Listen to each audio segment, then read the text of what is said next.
Okay, so the first system we're going to look at is the reproductive system. When we look at the reproductive system, we're going to look at it into a couple of different types of reproduction. So we'll very briefly look at asexual reproduction, and then we'll look at sexual reproduction, and then in particular in terms of humans. So asexual reproduction is reproduction that only requires one parent.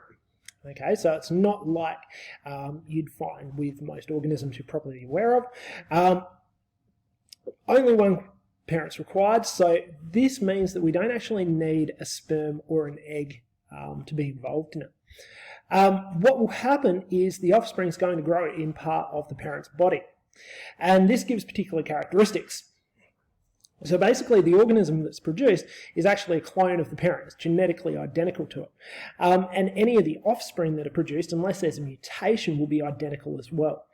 Once that organism's produced, then it will continue to grow via cell division like a normal organism would. But the way that it's produced is completely different to what we'll get in our next method of reproduction.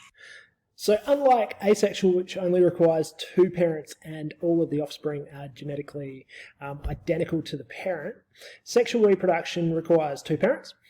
So what that means is we need sex cells. So we need a female sex cell and a male sex cell to join together through a process called fertilization. And these sex cells, or gametes, are produced in the reproductive organs of the male and female parents. In terms of where they're produced, the sperm is produced in the testes in males, and the egg is produced by the ovaries in females. So the female and male reproductive systems look like this. So we've got the female and the male, and you've probably looked at these in health a bit. In terms of what they do, so we have here our ovaries, okay? That's where our ovum or our egg is produced. The egg will then travel down the fallopian tube, and this is normally where fertilization will occur. Okay, so if sperm is present, fertilization will occur in the fallopian tube, and then the egg will continue on into the uterus.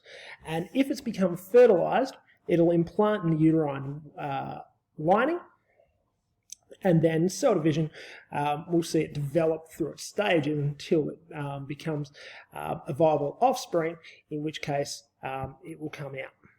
Uterine linings, what we call the endometrium. Okay, we then have the cervix, which is the opening to the uterus, and the vagina, which is basically the opening to the reproductive system.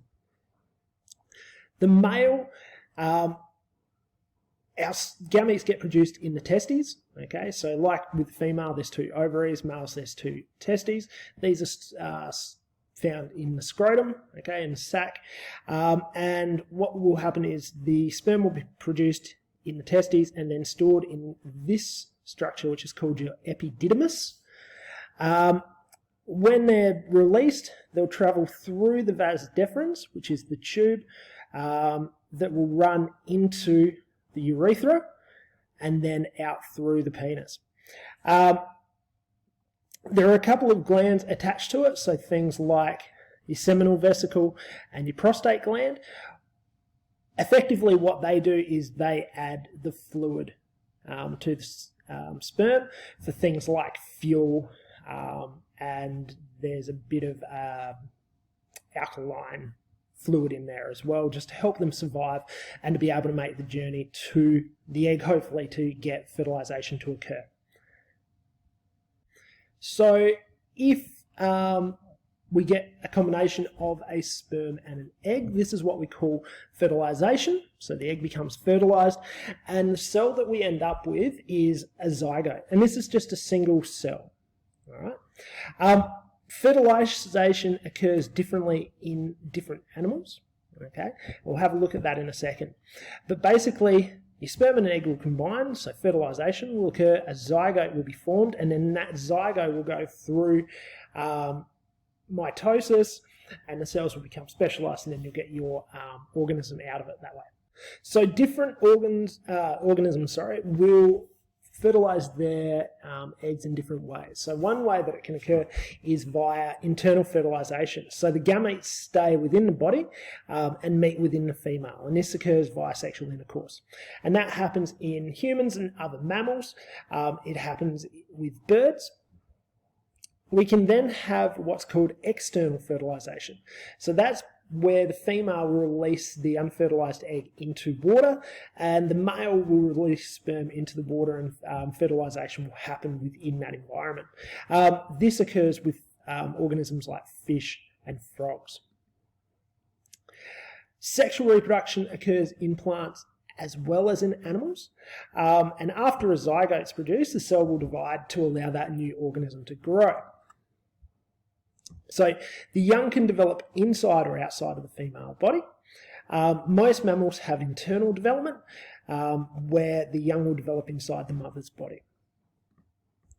Marsupials have part internal and part external development. So with marsupials, what will happen is they'll be produced and carried inside the mother, and then when they reach a certain time, they'll go into the pouch. Okay, so things like kangaroos go through this process. Other animals like insects, reptiles, and fish, they have external development and they'll lay their eggs. Plants also produce or reproduce via sexual reproduction, so they need two parents. And flowers are the reproductive structures that actually allow fertilization. So pollen is exchanged and a seed is produced, and then the seeds then grow into the offspring. So we're not going to go into the structure of a flower's reproductive system, but just know that they go through sexual reproduction as well. So the key takeaways, you have asexual reproduction, which is where there's one parent, all of your offspring are the same. They're all genetically or all clones of the parent as well. You have sexual reproduction or as well, which requires a male and a female, which can have fertilization inside the mother, can have external fertilization. The young can be developed inside the mother, they can be developed outside of it in things like eggs. And plants also go through sexual reproduction.